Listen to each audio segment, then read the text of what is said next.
Here's how to use the equation R equals V over I.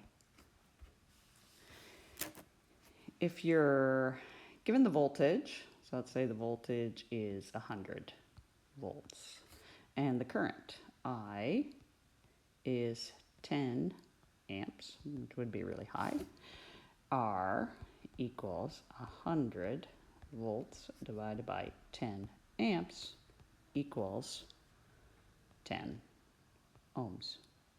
That's the resistance. I can erase all that, use the same equation.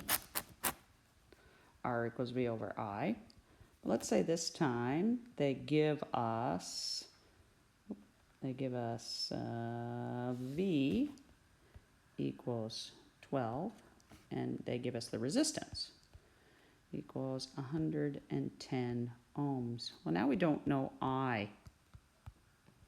So we can take the R equals V over I equation and we change it into I equals V over R.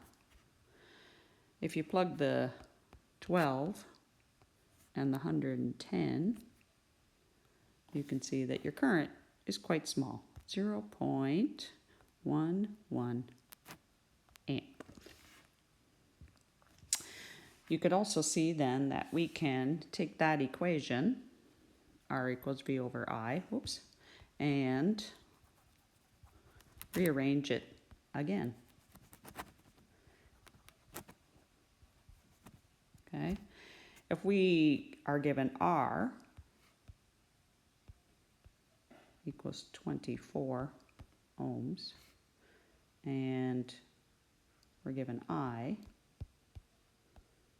is 5 amps, we can rearrange our equation.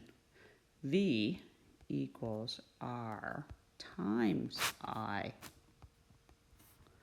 And that would give us 24 times 5,